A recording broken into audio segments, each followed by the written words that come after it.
Welcome back to Analog Electronic Circuits. Today's lecture number 22, and today we are going to talk about two-stage differential amplifiers, and then we are going to move towards the structure of op amps, and we are going to start talking about op amps and how to work with op amps. So, this is the plan of the lecture. Let us see how far we can go. Before we start, I think I am going to continue from where we left off in the last class. In the last class, we were talking about the folded cascode differential amplifier, and we had worked out this mess, which if you look carefully is not very messy at all. It is actually very nice, right.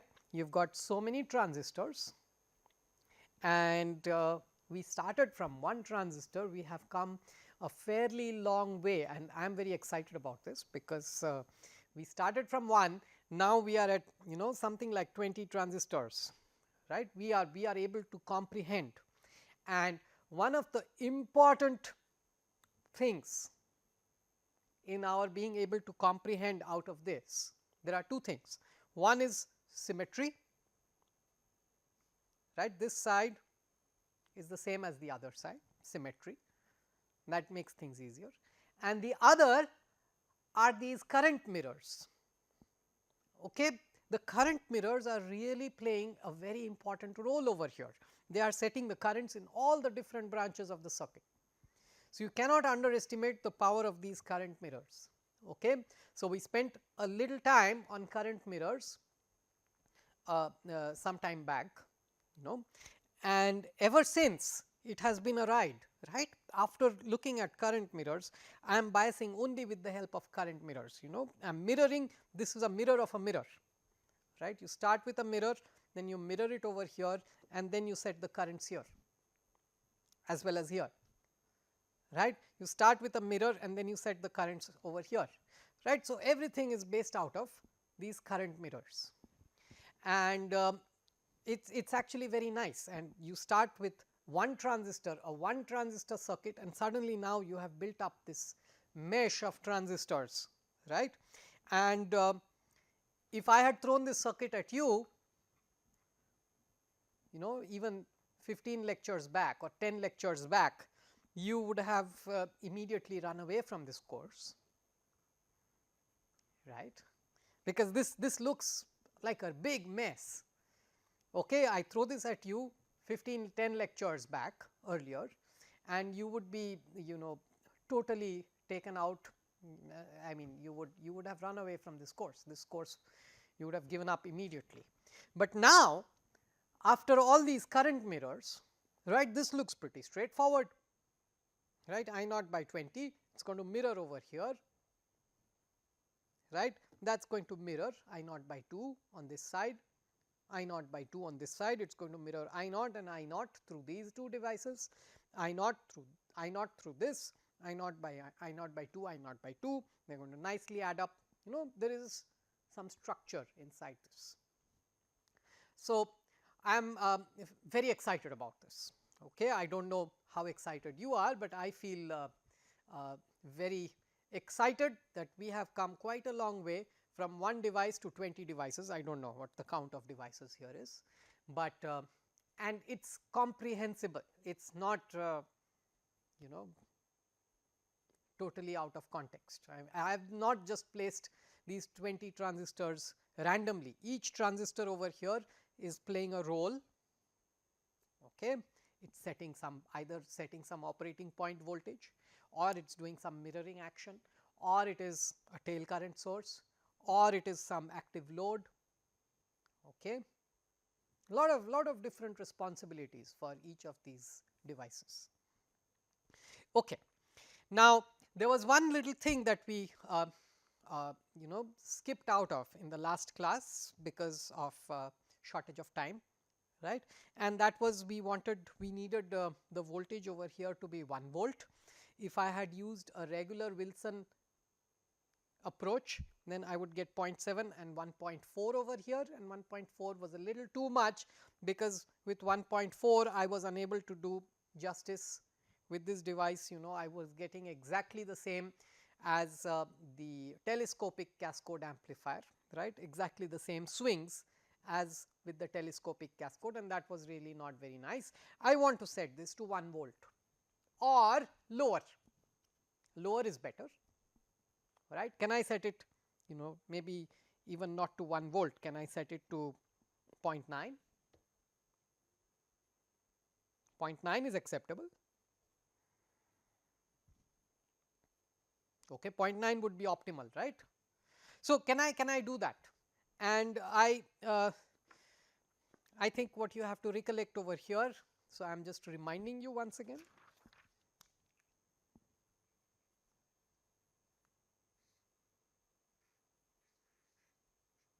So, I am just drawing this branch, all right, just this portion.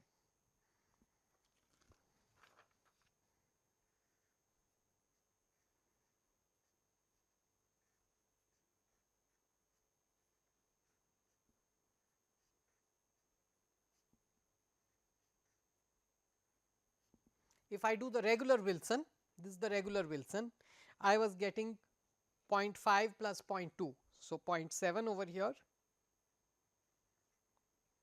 and 0.7 plus 0.5 plus 0.2. So, 1.4 over here, and that was too much. Okay. We need to change this structure. Any voltage over here within some bounds is all right. What are those bounds? What are those bounds? Can I have, so here it is 1 point, I mean in this structure 1.4 is absolute, but let us say I am copying this.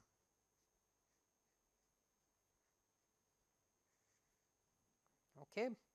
If this is 0.7, you do not have a choice in the matter, this has to be 0.7 for it to conduct the same amount of current, but the voltage here is flexible. Okay. It has a lower limit of 0.2,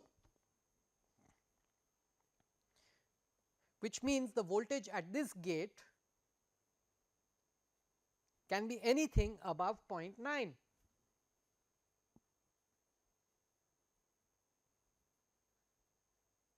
So, it does not have to be this 1.4 volts. Okay. Can I pick like 1 volt over here, is it possible? And the answer is yes, it is possible to do that, right. You do not have to employ this structure, you can employ anything else. For example,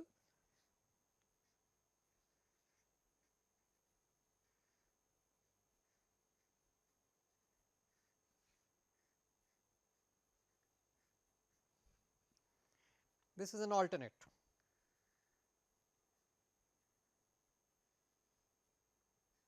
Instead of a Wilson current mirror, you can do something like this.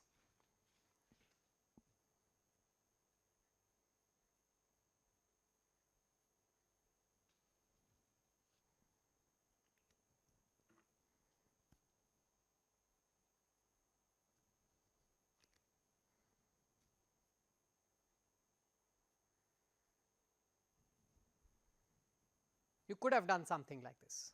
What will happen? This is at 0.7, you are forcing a current through it. So, this is 0.7, okay. And then this is something more than 0.7, let us keep it at 1 volt. So, let us make sure that this resistor is such that the voltage here is at 1 volt, then this will automatically drop to 0.3, okay. Is that okay? So, this will be at 1 volt, automatically this is at 0.3, which is nice, this is at 0.7, and now you copy it.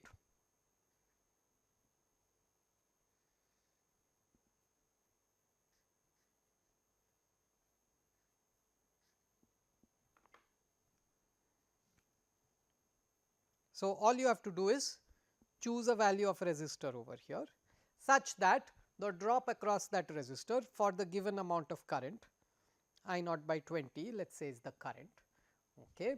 So, you choose the value of this resistor such that the drop across the resistor is 0.3, okay, in which case the voltage here will be 1, right, this becomes 0.3.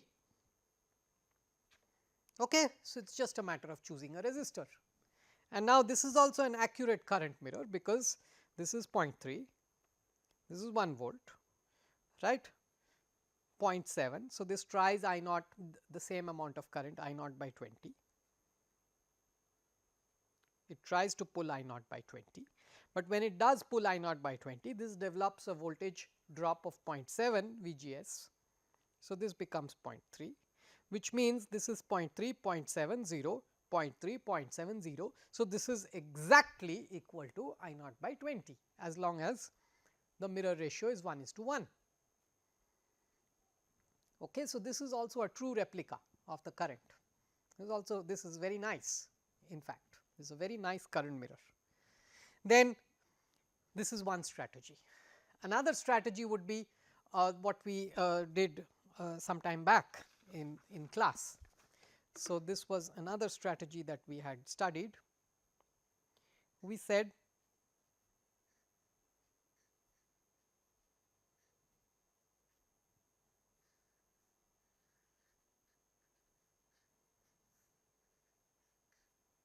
by the way, these 0.5, 0.2, these are just numbers, okay, that I have picked up from my head.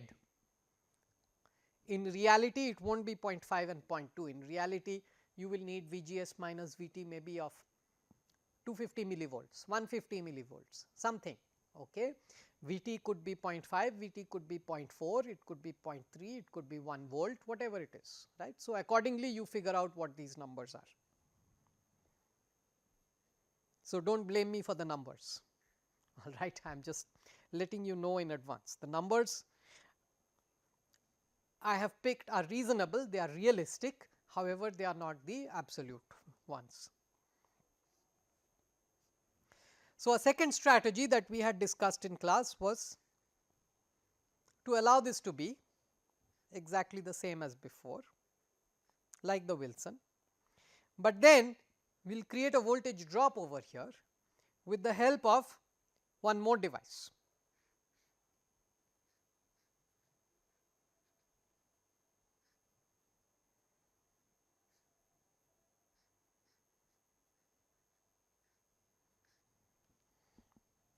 Okay.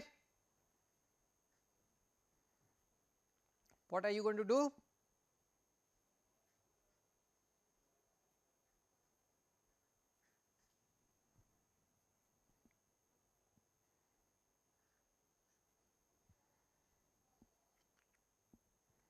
So, for example, if this is I naught by 20, all right, 0.1, size of 0.1, right. So, this is at 0.7 volt,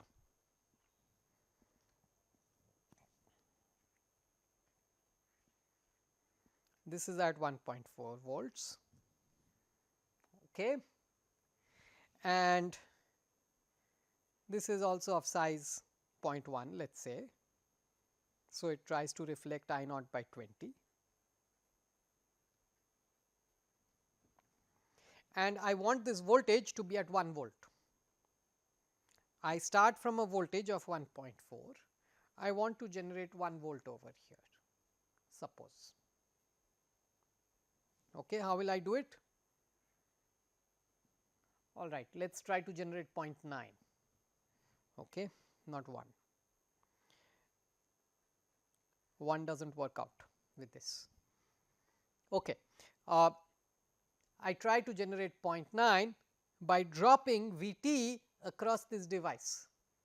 So, I am going to make this device really large. So, if this is of size 0.1, if this is of size 0.1, this is also trying to take I naught by 20 current.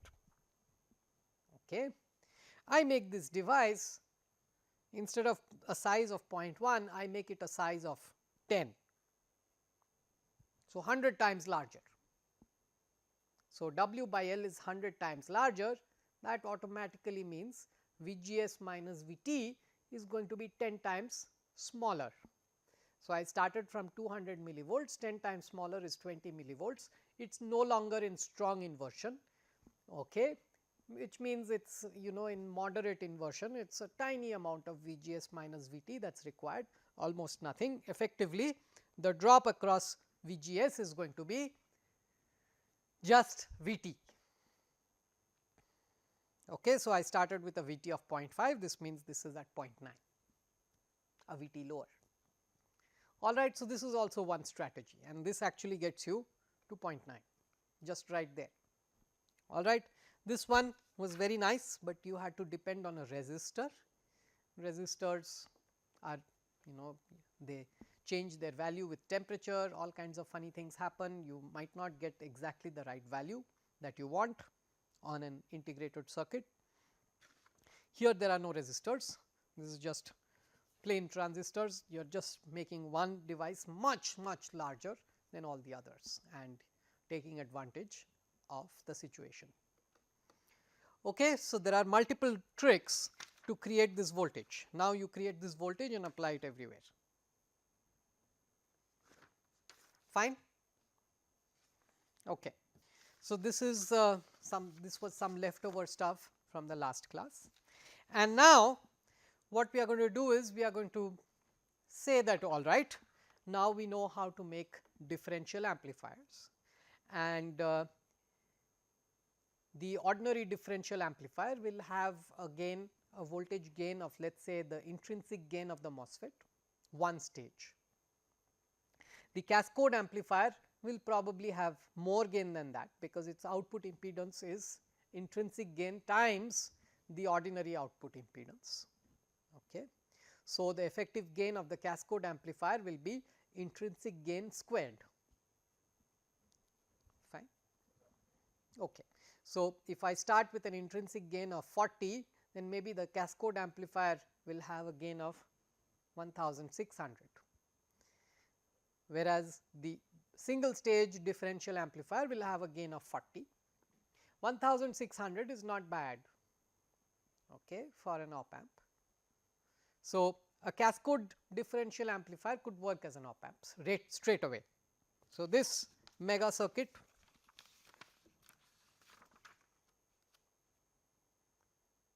might be able to work as an op amp, might, okay, from the gain point of view, from the voltage gain point of view. Okay. If you do not like the cascode, some people do not like the cascode differential amplifier, then you can make a two-stage differential amplifier. You do two stages, one stage followed by yet another stage, right, and that will give you enough gain to reach there. So, it is a similar strategy. I am not really going to draw it. However, I want to, oh, you want me to draw it, okay. So, each stage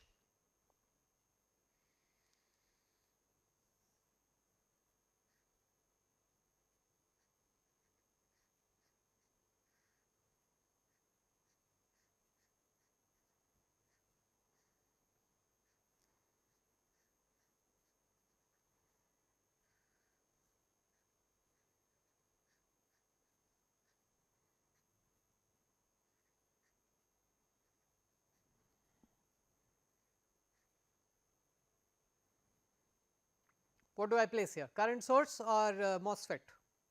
Let us put a current source, okay, with the intention of this being a MOSFET. Okay, so, this is my one stage. The voltage over here has to be set, okay, by some current mirror, which is going to mirror. Now, you have figured that out, right? I hope you have figured that much out, that there is going to be a reference current, and the reference current is going to be mirrored to make this current. Then that there is going to be another mirror over here that is going to mirror it back and set this voltage.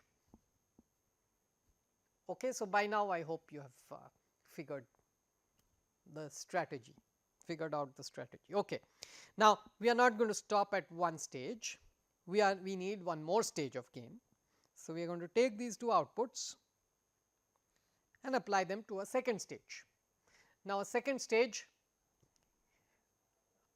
could have an NMOS input, it could have a PMOS input. Let us assume that it has a PMOS input, in which case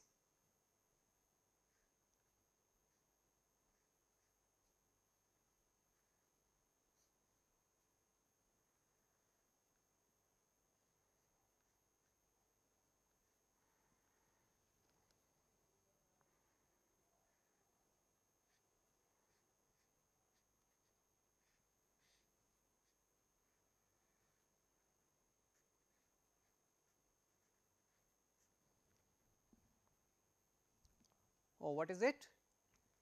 You are saying where is the tail current source? Okay. So, you could have had a tail current source over here, but you need not also. You have already got common mode rejection, right. Your signal to interferer ratio at the output of the first stage is much lower than the signal to interferer ratio of the input of the first stage already. Okay. You have already got that benefit, right. Here in the second stage, I just forget about the interferer, whatever I have I just amplified both signal and interferer. Okay. Possible. If you do not like it, you place a current source on top, right. Some people are happy with this. Okay. So, then again you have to work out what is the voltage over here.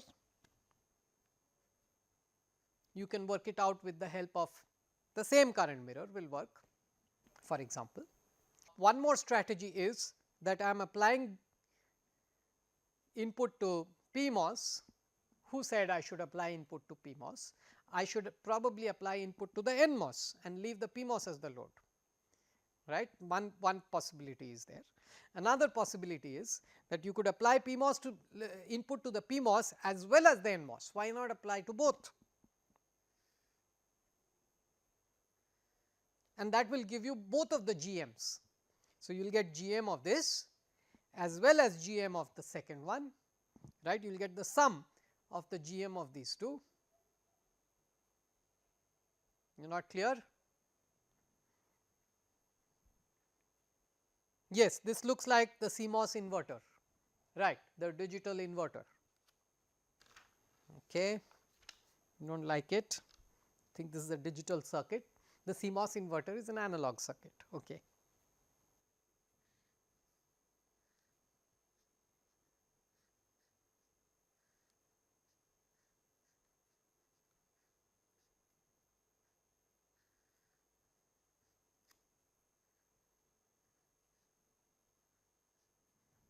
This is your CMOS inverter.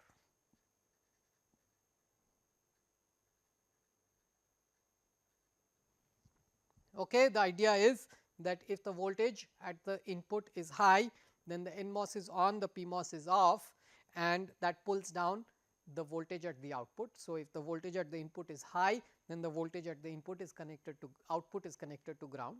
If the voltage at the input is low, then the PMOS is on, the NMOS is off, which means the output is connected to VDD, supply voltage. Okay. But all of this is assuming that these two MOSFETs are working in the triode region, that is not in the flat region of the characteristics. These two MOSFETs are either on or off, they are in the other region of their characteristics, right.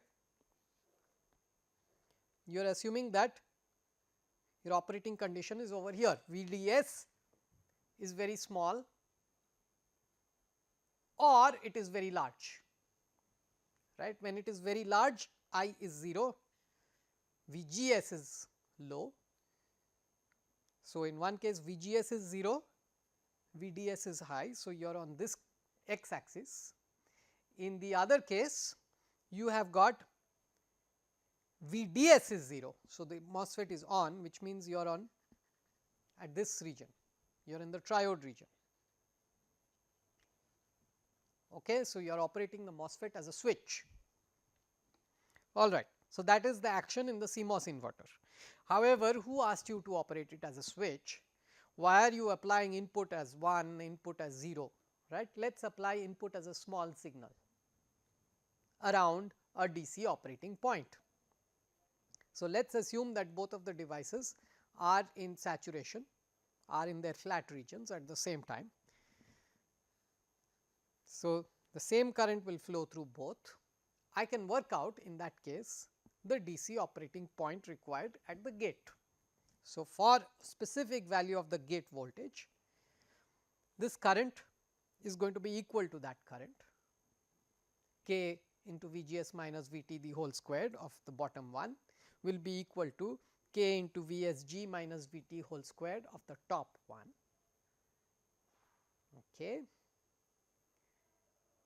And therefore, both of them will be in the flat region for that particular gate input. And at that gate input, let us apply a small signal riding on top of that value. So, for example, your inverter characteristics look like this.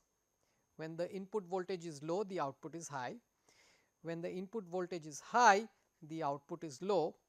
In between, you have some curve, right. Let us apply exactly this voltage at the input.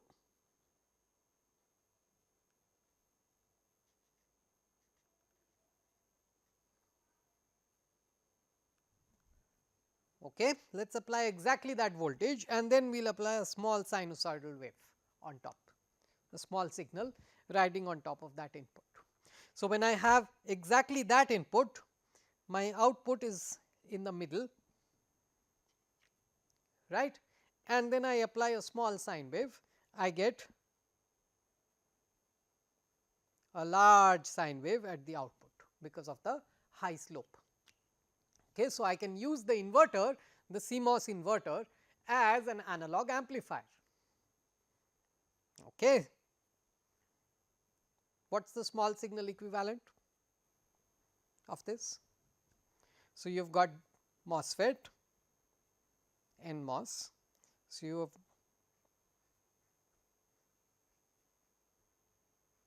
your input is small v in. I am drawing the NMOS. This is GMV in RDS.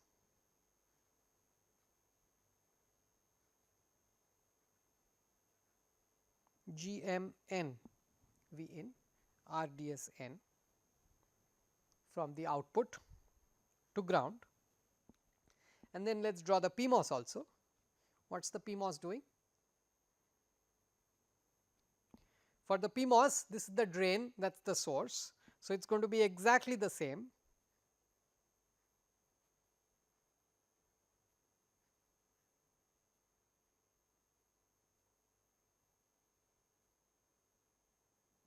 Okay. And V in is exactly the same, and this node is at ground in the small signal.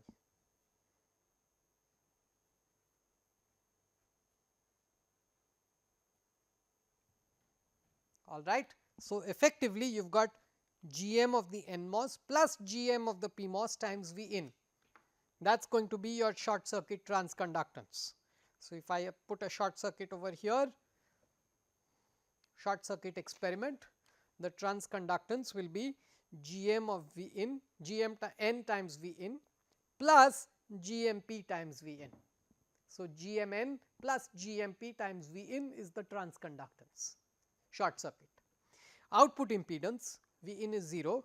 So, this is gone, the other one is gone. So, the output impedance is nothing but RDS of P in parallel with RDS of N, and therefore, the voltage gain of this circuit is nothing but minus GMP plus GMN times RDS of P in parallel with RDS of N. Okay, that is going to be the voltage gain, or in other words you could write this as GDSP plus GDSN.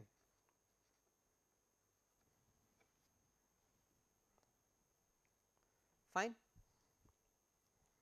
Is this okay?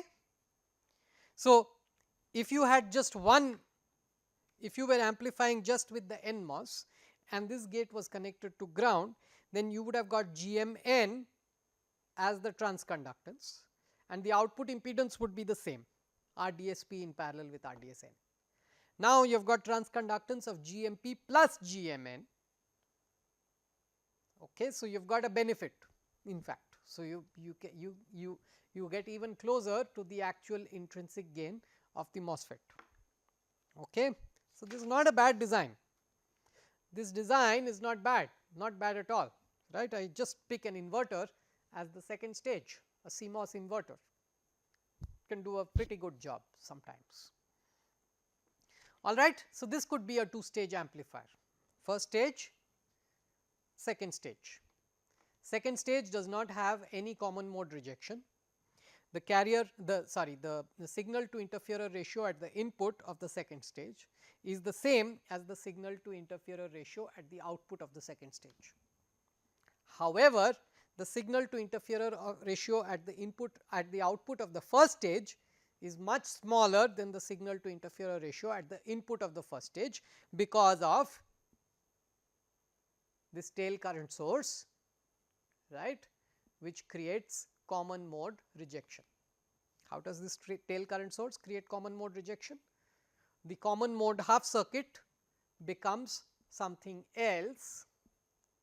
The differential mode half circuit becomes the common source amplifier, whereas the common mode half circuit becomes a source degenerated common source amplifier, and therefore, the common mode gain is much lower than the differential mode gain, and it gives me common mode rejection.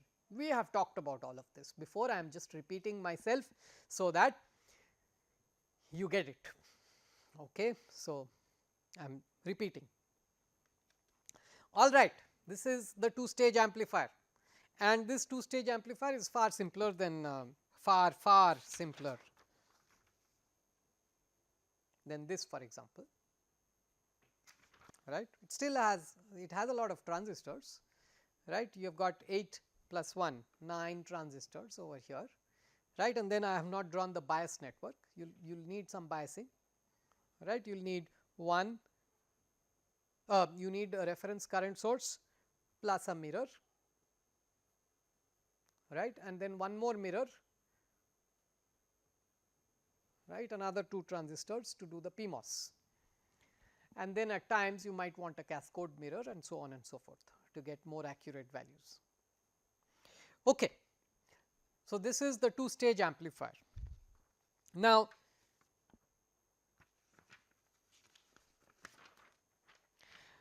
I want to ask you something.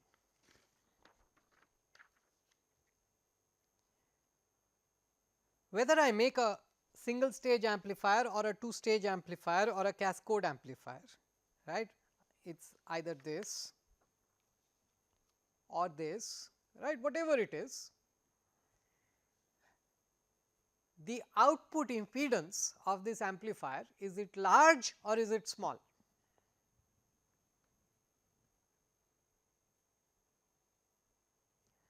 You see, our entire strategy from day 1 in this course, maybe not from day 1, from day 2 or day 3 in this course, has been to adopt the Norton equivalent method. Okay. And what does that mean? That means that we are only talking about current sources. Okay. So, we are really playing with current sources. That means naturally our impedances are large, our source impedances are large, that is why we like Norton. For example, the flat region of the MOSFET, the output impedance is large, that is why we like the flat region of the MOSFET. So, automatically that means that when I am trying to make a high gain amplifier, my strategy is to keep transconductance the same. So, when I went from single stage to cascode, I kept the transconductance the same, GM remained more or less, right. The output impedance jacked up because of cascoding. Okay. So, the output impedance of the cascode amplifier is very large. The output impedance of this amplifier, which is not cascode, is also large. Okay. If it had not been large, I would have not got good gain, right. My gain is the transconductance times the output impedance. So, naturally I want large output impedance. Okay. So, what does that mean? That means that the output impedance of my amplifier is going to be large. Okay. So, if I use either of these amplifiers, whether I use the cascode amplifier or the two-stage amplifier, whatever I use, the output impedance of this circuit is going to be fairly large. Okay. That naturally means that if I am going to think of this as a building block in a larger scheme of things. So, this I want to imagine this as a building block, right. I want to encapsulate this in one symbol like a triangle and think of this as a building block in a very large scheme of things, much larger scheme of things. Then that building block is like a voltage source or a current source. It is like a current source because it has large output impedance. Okay. So, I want to make an op amp.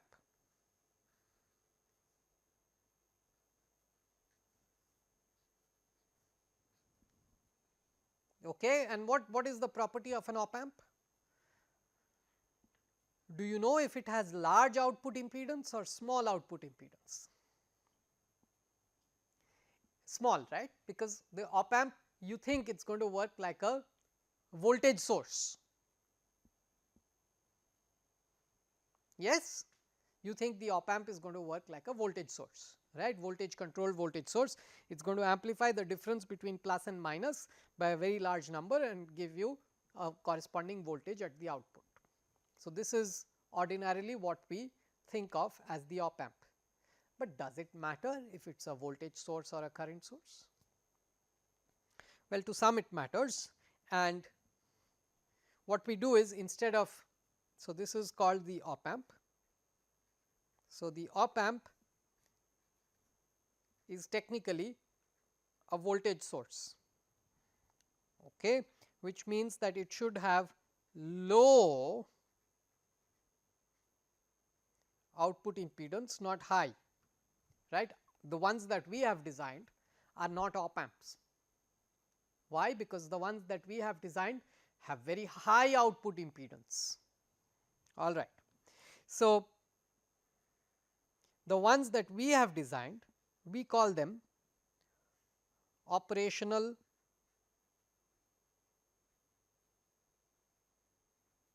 transconductance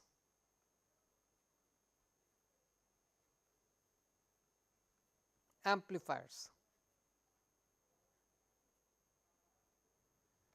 Okay, and the property of the operational transconductance amplifier, in short this is called OTA. The property of the OTA is that it has high output impedance.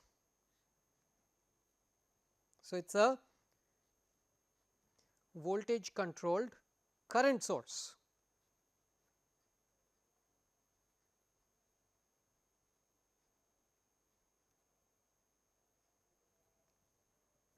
Okay. So, it amplifies the difference between plus and minus and then puts out a current. That is what we have made. That is actually what you have made, we have made over here, right, not this. All right, we have made an operational transconductance amplifier. For example, if we short this, then it is going to push GM times the difference between the two inputs.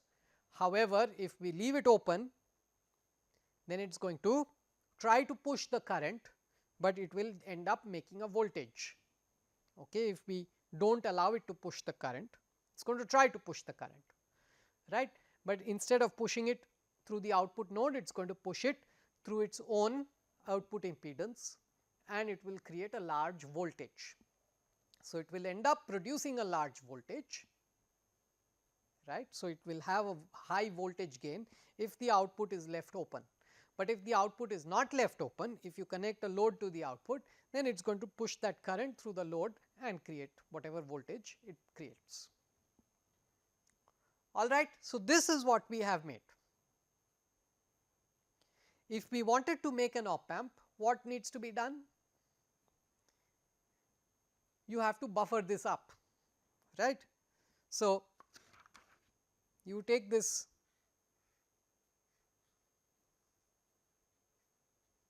OTA, which is what we have made, and then if you wanted to make an op amp, then we need to have a buffer stage which has a low output impedance. What is a buffer stage? Something like a common drain amplifier.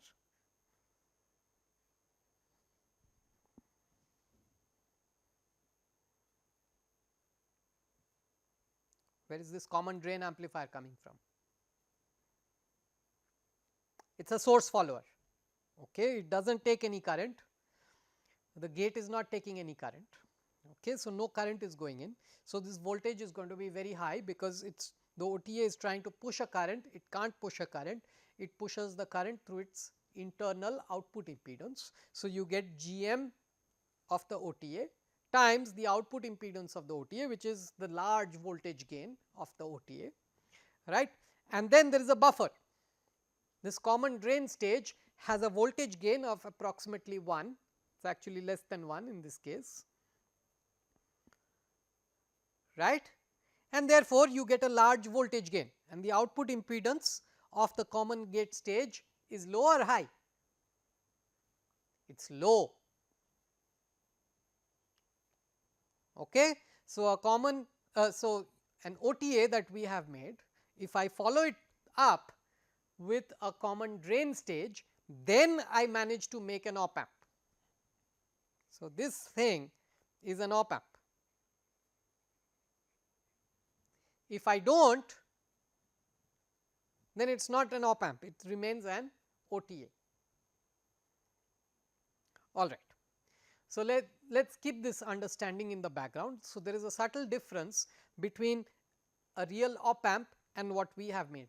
So far what we have made is this. If you actually want to make an op amp, then you have to follow it up with a common drain stage, a buffer, right, to give the low output impedance that an op amp deserves. Otherwise, the OTA has very high voltage gain, but that is not enough. Okay? All right. Now, let us just think it through a little bit. So, you have a favorite op amp circuit, you have done some op amps in the past, I presume. You have done this circuit?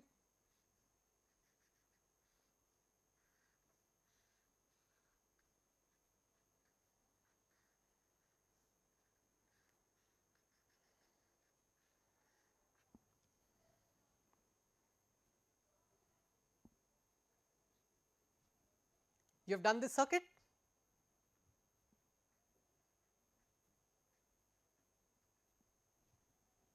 Okay, some of you seem to have done this circuit, many of you have not done this circuit. All right, so we will do this circuit as a recap. So, this triangle is the op amp,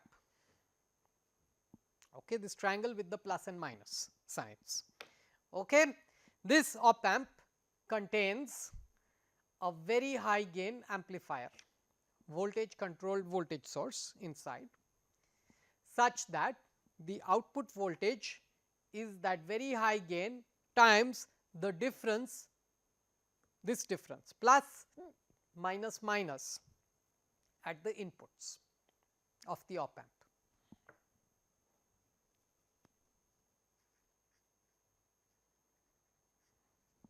Okay. So, the op amp has two properties. Number 1, the output is equal to some high gain times the plus voltage minus the minus voltage at the inputs, the difference of the two inputs times a large gain is the output, and this gain is of the order of 1000, 10,000, some large number. Okay, it has to be large for it to be an op amp. This is number 1. And number 2 is that the inputs do not take any current.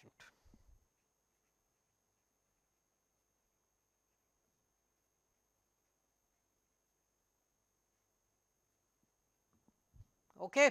They absolutely do not take any current, which is something that we have already ensured by making sure that the input is at the gates of the MOSFETs, right. The gates do not take any current. So, always you will see that the inputs are at the gates of the MOSFETs and therefore, they do not take any current at all. Okay. So, we have already made sure that these currents are 0. Okay. This is already taken care of. We have also taken care of the fact that when we have designed our op amp, the output voltage, here there is only one output voltage, that output voltage is some large number times the difference of the two inputs. Okay. And how large? I mean depends on the intrinsic gain of the MOSFET. MOSFET has an intrinsic gain of let us say 100, then a 2-stage op amp will give you 10,000 for example. Okay. And that is fairly large for an op amp. Okay. Now, the only thing that we have not taken care of is the VCVS action. Okay. So, this is what we have made so far is an operational transconductance amplifier, which looks like this pentagon, right. So, this is what we have made so far, and that if I follow it up with a buffer circuit, that is a common drain circuit, I end up making an op amp. Okay. And that op amp will behave like a voltage controlled voltage source. Okay. So far so good. How does this circuit work? Now, you can think of this circuit as working in the following fashion. The output is limited in range.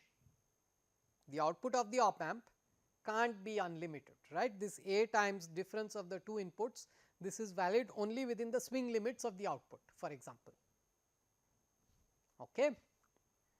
So, let us say the swing limits of the output, you have made a very good op amp, the swing limits of the output are ground and power supply. It can't be more than that. Okay. So, within ground and power supply, you have this situation. So, your output is naturally within those two rails, and therefore, the input differential voltage has to be A times smaller than the output, which automatically means that the input differential voltage is very small. For example, if the output voltage is 1 volt, gain of the op amp is 10,000, then the input differential voltage is 10,000 times smaller than 1 volt, which is 100 microvolts. All right. So, that means that this input over here is minus 100 microvolts. Let us assume minus 100 microvolts, engineering approximation, let us assume it is 0. So, the engineering approximation that you can do is you can say that these two inputs are equal, they are almost equal, right, 100 microvolts apart is almost equal. Okay. So, engineering approximation, these two voltages are equal. If I have an input, let us say V in, then this current is going to be V in by R1. This current can't go into the gate of the op amp. So, it has to go the other way, in which case the drop across R2 is V in by R1 times R2, and therefore, if this is 0 volts, the output voltage is going to be minus V in by R1 times R2.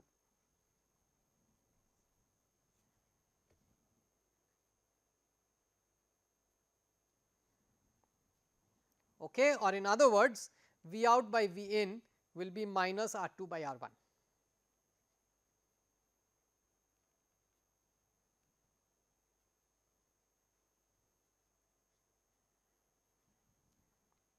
All right, and to many of you who have seen the op amp before, this happens to be your favorite op amp circuit.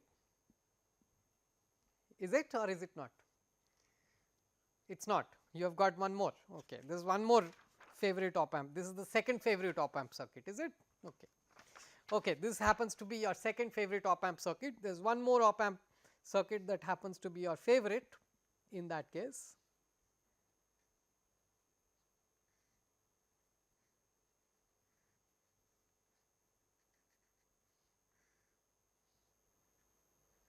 This one.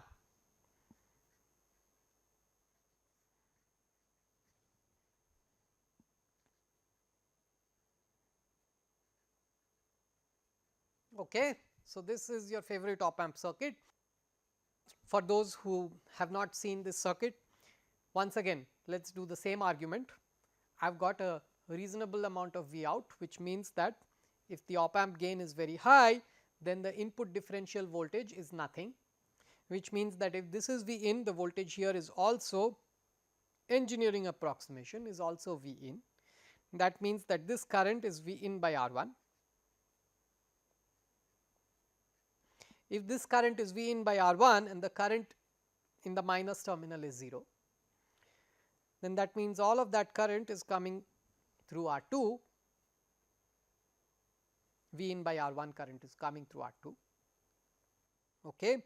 So, V in by R 1 is coming all the way from V out through a resistive network of R 2 and R 1. Okay. So, V out is nothing but V in by R 1 times R 2 plus R 1, which means that V out by V in is equal to R 1 by R 1 is 1 plus R 2 by R 1. So, for example, if you pick R 2 equal to 9 kilo ohms, R 1 equal to 1 kilo ohms, then you will get a gain of 1 plus 9 k by 1 k. So, 10. V out by V in will come out to be 10. So, these are all very nice circuits, right. These are very popular circuits. This is your favorite op amp circuit. There is a reason why these are so popular. The reason is that the voltage gain comes out to be a ratio of resistors or related to a ratio of resistors, and these resistors can be picked to be matched to each other, so that their ratio remains constant, and as a result the gain of the whole circuit is well determined. Okay. There is no flexibility, there is no variability in the gain of the entire circuit. So, these are all very popular circuits. So, this has a gain of 1 plus R 2 by R 1. All you have to do is pick the right values of resistors and you will get the gain. And then this circuit has a gain of minus R 2 by R 1. So, if you pick R 2 equal to 10 k and R 1 equal to 1 k, then you will get a gain of minus 10, and so on and so forth. All right. Now, my argument so far, I made one argument that if the output is reasonable, then the input is 0. If the output is reasonable, then the input differential is 0, which means this is V in, right. This argument is a little specious, it's filled with fallacies, and we will see later on how to go around these fallacies, how to give the right argument. As of now, let it remain, let this argument, this is a poor argument, okay, that I have made. I acknowledge that this argument is poor. However, let us keep it at that. We will sort out that argument later on. All right. Now, what is going to happen if in my favorite op amp circuits, the op amp is not an op amp, but an OTA? Is something bad going to happen? So, suppose I forget to put the buffer, okay. There is an OTA, and usually for an op amp I need a buffer. Suppose I do not have a buffer over there, what is going to happen? Is it very bad? Can we check? Let us check, okay. Let us check. So,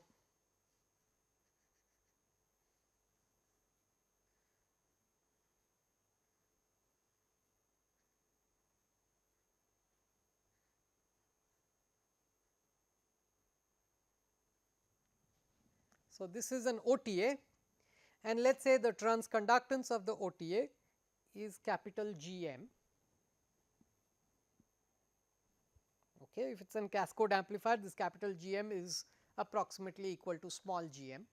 If it is a single stage differential amplifier, then this capital GM is equal to small gm, and so on and so forth.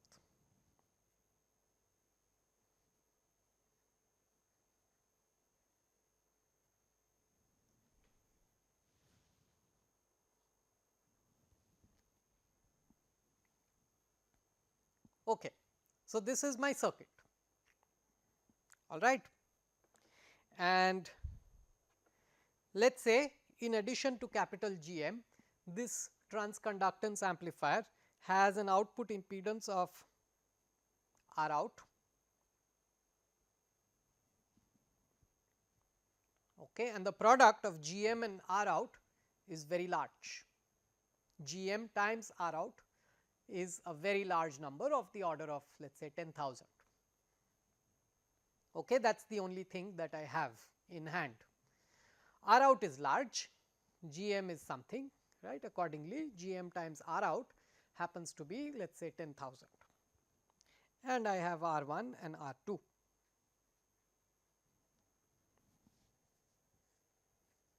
All right. What is going to happen? How is this circuit going to respond? First of all, some current is going to come this way. Can this current go in? So, if I have V in over here, if this voltage is 0 volts, suppose this voltage is 0 volts, then immediately all V in by R1 current comes, all of it goes this way and reaches the output, and automatically I have the output voltage as minus R2 by R1 times V in. Okay. So, the only thing is, what is the voltage over here? If this voltage happens to be 0, if these two voltages happen to be equal, then immediately the output voltage is going to be minus R2 by R1 times V in, and the circuit is going to behave exactly the same way as before, no difference with the ordinary op amp.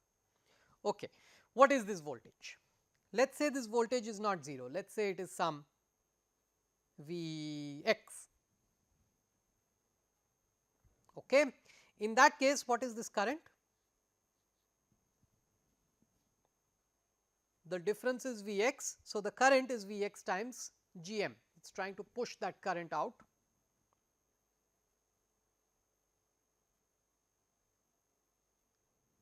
All right. And where is that current going to go?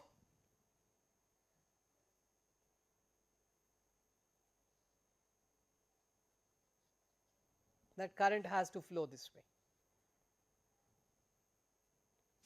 Fine. So, whatever my output voltage is, V out minus Vx is Vx times Gm times R2.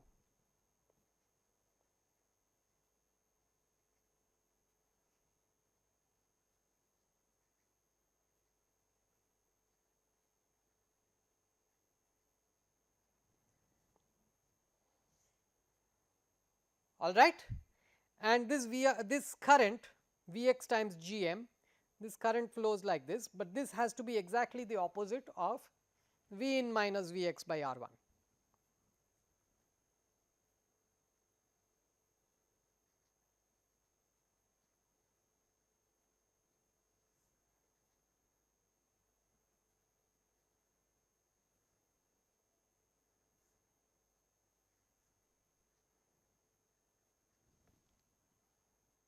All right. So, you have got two relationships, your unknown is V out and Vx, these are unknowns, two unknowns, two equations, we should be able to solve for them and work out what is Vx, what is V out. Okay. So, we are going to do all of this in the next class. However, let me summarize what we did today. So, first we figured out leftovers from the last class, some important information about how to bias the cascode amplifier. Then we briefly did the two-stage amplifier, and then we transitioned from the two-stage amplifier to see what is an op amp. Oh, by the way, we briefly discussed the CMOS inverter as well. Okay, and you can also use the CMOS inverter as an amplifier. That is also something that we discussed today. Then we transitioned from the two-stage amplifier to an operational transconductance amplifier. Okay. And then now we are trying to see what is the difference between an OTA and an actual op amp. All right. And then we are now trying to play around with some with a few op amp circuits, right. We have not really done justice to them, but we will continue with them in the next class. Thank you.